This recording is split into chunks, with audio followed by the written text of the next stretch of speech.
एक मिनट के लिए अगर शहरी रहमान साहिबा को सुन लें तो खवातीन के हकूक पहले है ना जी, वैसे भी नाराज हो जाएंगी ये। राना साहब गुजारा करो जी।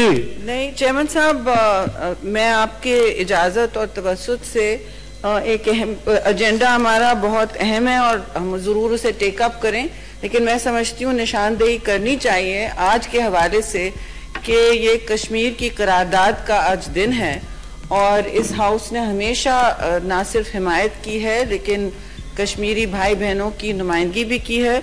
और मैं समझती हूँ कि 3-3, 2-2 मिनट अगर सारे हमारे लीडरान बात कर लें उस पर, तो ये हाउस के लिए भी बेहतर होगा और एक बहुत सैर हासिल पैगाम भी जाएगा। तो if you allow me chairman साहब, I just say a few minutes. जी प्लीज। मैं अंग्रेजी में इसलिए इजाजत से तकरीर जी कश्मीर पे करें, उसके बाद हम आएंगे जो हमारा आइटम है द हाउस में discuss the government's unprecedented crackdown on opposition workers. जी thank you very much chairman साहब। I want to bring to your attention an important day that marks the promise, वादा जो है, the promise of the United Nations and the international community to the people of Jammu and Kashmir who live now under a colonizing violent yoke of a neo-fascist regime in India, and how they have converted a valley of flowers and brightness to a valley of death. It is now IIO-JK, Indian illegally occupied Jammu and Kashmir, and my ask today would be from all Pakistanis as well as the international community who has made this promise of a free and fair plebiscite, the right to self-determination. It is one of the most fundamental rights guaranteed by the United Nations, by all international charters, by all our countries' constitutions, where we live as citizens, first-class citizens. And here I do not want to get into the debate at what level of citizenship we have come to in Pakistan, because this is about our Kashmiri brothers and sisters. And this is about reminding the international community of the important promise that they've made and how they have turned away from that promise, how they do not see what is going on. And Chairman Sahab, just a few things. What they have done, what Modi Sarkar has done, what the Modi regime has done is actually unconscionable. It is unprecedented in the history of any country, any nation, any peoples. He has brought his violent colonizing rule to an entire people, from the use of pellet guns to blind and maim and completely cripple young people who come out on the street, non-violent people who come out on the street to ask for their rights. Can the international community not see this? Yes, we have had reports, important reports from the United Nations. We have had important reports from the EU.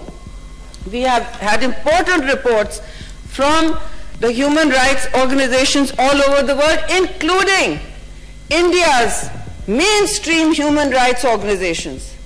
Yet, reporting on the level of impunity given freely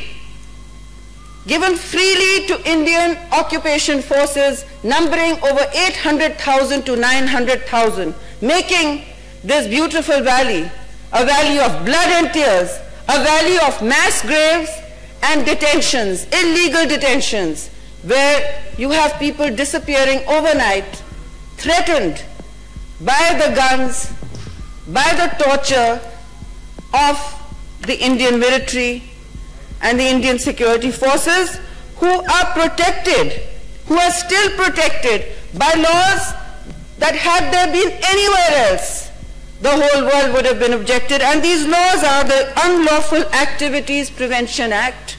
These laws are the Public Safety Act.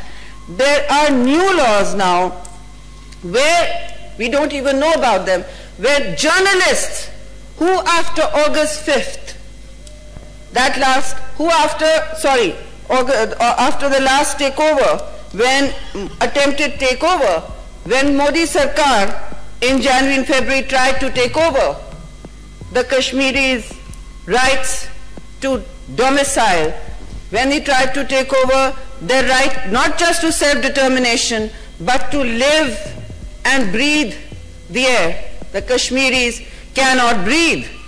They cannot breathe any air of safety. Freedom is a very far cry. The women are raped. Their children are under detention. 19-year-old is nothing. 14-year-old children have been documented by the Indian rights, human rights organizations, mainstream organizations, and held in detention. Held in detention, nobody knows where. There have been hundreds and thousands of people who have disappeared, and the brave Kashmiri people have constantly resisted the guns, the tanks, the constant state of being jailed, living in an open jail, while the international community has turned away from them. आंखें मोड़ ली हैं आलमी दुनिया ने, और हम मुतालबा करते हैं पूरे इस हाउस से, पूरे सेनेट ऑफ पाकिस्तान से, सारी पार्टी, सारे लोग, कि ये क्या इस्तेसाल चल रहा है जो किसी दुनिया में किसी को नजर नहीं आता, जहां जर्नलिस्ट को भी रिपोर्ट करने पे ममानियत है, जहां दुनिया में कोई और अगर वहां विजिट करने जाए, कहीं और का पार्लियामेंटेरियन, चाहे अमेरिका बहादुर का हो या कहीं और का हो, यूरोप का हो, उनको वहां इंग्रेस उनको जाने की इजाजत नहीं है।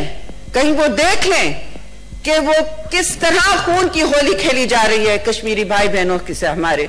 तो मैं ये सिर्फ कहूंगी कि Pakistan is not asleep. I wish today is January 5th.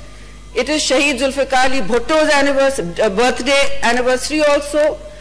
And I wonder how he would have fought the case of Kashmir, both at the United Nations, with the international community, with the OIC. The summit he held was never repeated. With all the global leaders, Shaheed Zulfikar Ali Bhutto would have been busy. He would have made his voice heard. He would have made Pakistan proud. And he would have seen to it that the Kashmiris' voice was heard.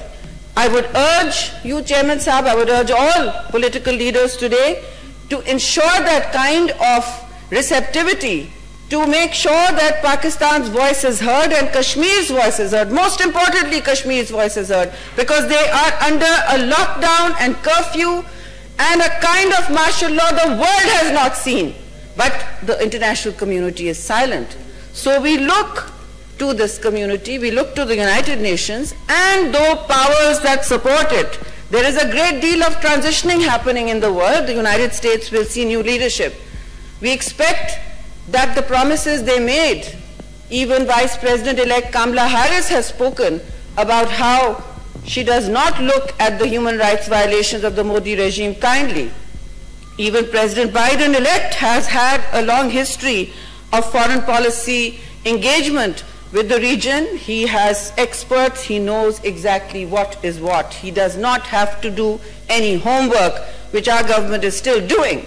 He will hit the ground running, and it is our job and our responsibility as legislators to seek that attention in the interests of the Kashmiri people, not Pakistan, not India, but in the interests of the Kashmiri people who deserve to be heard. There should be special hearings in the Congress of United States where they discuss all kinds of things. Human rights violations of all the world are held in special hearings. Why not the people of Kashmir? Why not give them a chance, give them a voice, and give them relief from this oppressing, colonizing, brutal, neo-fascist Modi regime? I will not take more of your time. We have another agenda. So I will